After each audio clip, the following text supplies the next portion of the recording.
Welcome po again dito sa YouTube channel ng Malago Forum. So sa video nito ay tatalakayin ko po kung ano-ano yung mga checklist item na dapat nyo pong i-confirm para po maging malaman nyo po kung kayo po ay eligible na makapag-apply ng permanent visa dito sa Japan kung kayo po ay Teijusha or long-term residence visa holder. So last time na tackle ko po yung about sa Japanese spouse visa or spouse visa po na gusto pong mag-apply ng permanent visa kung ano-ano yung mga check item nila, no, or checklist po. So in this video po tatalakayin ko naman po ay yung para po sa mga Teijusha or long-term residence visa holder po. Okay? So kung kayo po ay ganito ang type ng visa nyo na sa ngayon dito po sa Japan at may plano pong mag-apply ng permanent visa sa mga darating na araw o buwan o taon po, then watch this video po until the end. So actually this is a 3 series po, meron pa pong natitira. So next topic ko po is yung para naman po sa mga working visa, yung check item nila kung sila po ay mag-a-apply ng permanent visa. So that will be on the next video na i-upload ko po dito po sa YouTube channel ng Malago Forum. Okay? So ulitin ko po dito sa check item nito na galing po mismo sa official website ng Japan Immigration Office. Kinakailangan po sa 7 check item nito maging yes po ang sagot ninyo lahat. At hindi po pwede na kahit isa dito ay kapag no ang naging sagot nyo, ibig sabihin po noon ay hindi pa po kayo eligible o karapat dapat na mag-apply ng permanent visa kung kayo po nga po ay Teijusha or long-term residence visa holder. So halimbawa, may isang sagot lang kayo na no at nagpipilit pa rin kayo mag-apply, pwede din po kayo mag-apply pero malaki po ang possibility na ma-deny din po. So masasayang lang din po yung oras at pagod niyo sa pag-collect ng mga documents, sa pag-prepare niya para po maipasa at makapag-apply ng permanent visa. Okay? So, yun nga, kung kayo po ay may plano mag-apply ng permanent visa, kung Teijusha kayo, then watch this video po until the end para po malaman malaman po ninyo itong 7 items na checklist nila. Okay? So, number 1 in the list po, katulad din po ito ng actually yung mga check item na to. Dito sa 7 po sila, almost same din po sa na-discuss ko on the last video po na para po sa mga spouse visa na gusto nga po mag-apply ng permanent visa. So for Teijusha, number 1 check item nila is yung period of stay nila dito sa Japan. So ayon po dito sa check item nila, kinakailangan nakatira po kayo dito sa Japan ng more than 5 years na kung kayo po ay Teijusha visa holder. So but then halimbawa dati na kayo nakatira dito sa Japan, halimbawa dati po kayong spouse visa or working visa, then nag-change kayo ng visa to Teijusha or long-term visa. So kapag ganito yung status or condition po ninyo, kinakailangan naka 10 years or more na kayong nakatira dito sa Japan. So bali pagsasamahin po kasi nila yan, yung total stay nyo rito during the time na spouse visa or working visa ang hawak ninyo, then plus yung period of stay nyo during that time na Teijusha na yung hawak yung visa. So dapat ang total po niya is more than 10 years po. Okay? So that will be check item number 1. So going to check item number 2, this is about the payment po ng residence tax po natin dito sa Japan. So almost the same din po ito sa spouse visa. So kapag kayo po ay Teijusha, para po kayo makapag-apply ng permanent visa, kinakailangang bayad po kayo ng more than 5 years sa Juminsei or residence tax po ninyo. So kinakailangan bayaran nyo siya on time at hindi po pwede yung meron kayong mga unpaid period or mga late payment po. Okay? So kapag kasi na late yan, medyo hindi maganda. So that will be a demerit or disadvantage para po sa application niyo. So make sure na yung Juminsei or residence tax na pinababayaran po nga po sa inyo is binabayaran nyo po on time at wala pong unpaid period. Okay? So that will be number 2. Going to number 3, checklist item number 3 is ito naman po is sa mga national taxes, no. So ito sa national taxes is hindi naman po ito para sa lahat, no. So kung lalo na sa mga kababayan nating self-employed, may mga taxes na dapat po kayong bayaran. So kung kayo po ay sakop dito, so kailangan yung pong bayaran siya. At kung hindi naman po kayo sakop, okay lang kasi hindi nga po kayo sakop na bayaran to, so okay lang. Pero kapag mag-apply po kayo ng permanent visa, yung nga kapag Teju siya kayo, meron kayong isang document na kukunin sa tax agency office tungkol dito sa national taxes payment po. Doon nyo may papakita sa immigration na yung nga fully paid kayo or hindi po kayo sakop sa national taxes na to or exempted po kayo. So yun ang ipapasa nyo bilang patunay po na yun nga ginagawa nyo ang obligation sa pagbabayad ng national taxes kung kasama po kayo rito. Okay?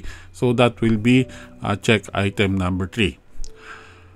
Next po is check item number 4. So this is about pension naman. So either na national pension or Kokumin Nenkin or yung Kosei Nenkin or worker pension po. So dapat ang payment period nyo rito is naka more than 2 years na po kayo. Okay? So also hindi po pwede yung meron kayong unpaid period or mga late payment po. So kung kayo po ay halimbawa Kokumin Nenkin, make sure na nagbabayad po kayo on time. So I think may binibigay o may pinapadala sa inyong billing na tungkol po sa pension ninyo, then kinakailangan nyo pong bayaran yan on time. Then para naman sa mga worker pensions, sa mga nagtatrabaho sa company or ito po ay kasama sa kayukin ninyo, I think binabawas na po nila automatically sa inyong salary monthly po. So wala magiging problema. So tandaan lang po natin, pagdating po sa pension, para po makapag-apply kayo ng permanent visa, kailangan makapagbayad kayo ng at least 2 years. So kasi yung proof niyan, ipapakita nyo po, kukuha kayo ng document tungkol po sa pension at yun din ang ipapasa nyo sa immigration bilang proof po na bayad kayo at wala kayong mga unpaid period po. Okay? Next po is about check item number 5, which is about naman sa health insurance or Kenko-Hoken po. So ito ay same din po sa Nenkin or pension po, kailangan naka 2 years or more na kayong bayad at wala pong mga unpaid period or mga late payment po. So kung kayo po ay Kokumin Kenko-Hoken, same din po, kailangan nyo siyang bayaran. Then kung kayo po ay worker sa isang company, then may kasama po yan sa kayukin nyo, binabawas na po yan automatically sa inyong salary monthly po. So tandaan po natin, sa health insurance din po, kailangan nakabayad po tayo ng more than 2 years para po patunay na yung eligible na tayo makapag-apply ng permanent visa kung kayo po ay Teju siya. Okay?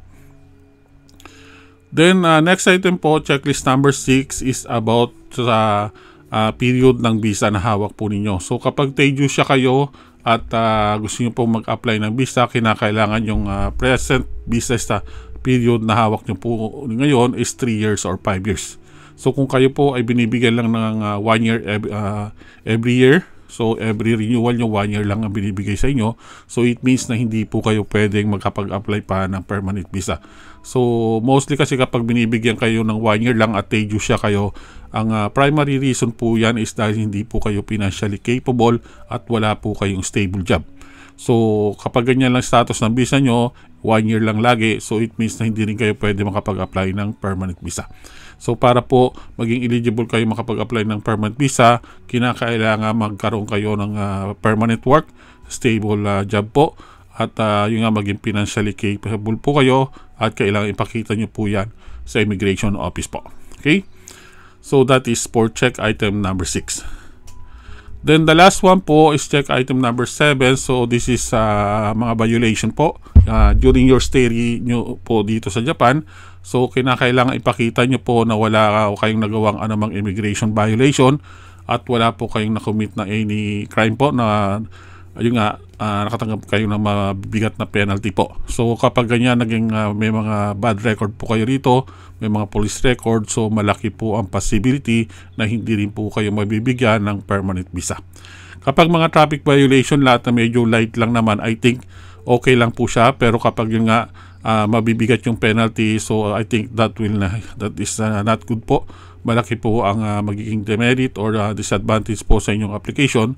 So kung para po makatiyak kayo, siguro mas better na yun i-confirm mo po or mag-consult po kayo sa immigration office kung possible po kayo makapag-apply ng permanent visa kung meron kayong mga violation na ginawa na sa tingin nyo naman ay hindi po mabigat. Okay? So that's it po. Ito po yung sinasabi kong checklist item checklist para po sa mga gusto mag-apply ng permanent visa na Teju siya po. So ulitin ko po, number 1 is yung period of stay na dapat straight, more than 5 years. Then yung national taxes, residence tax, yung pension, yung kenkoken or health insurance. Then yung period of stay na kailangan yung present visa status po dapat 3 years or 5 years na ang hawak ninyo. Then dapat wala pong violation. So yan po yung 7 item na dapat nyo pong check o confirm para po malaman nyo kung eligible ba kayo makapag-apply ng permanent visa na kung Teju siya po kayo sa ngayon. Okay? So that's it po. I hope na malinaw na po sa inyo. Nagkaroon na po kayo ng idea kung ano-ano po yung mga item na dapat nyo pong check para po malaman nyo kung eligible na nga po kayo mag-apply ng permanent visa kung Teju siya or long-term residence visa holder po kayo. Okay? So please share this video po sa mga kakilala o kaibigan nyo na same na merong Teju siya na hawak din.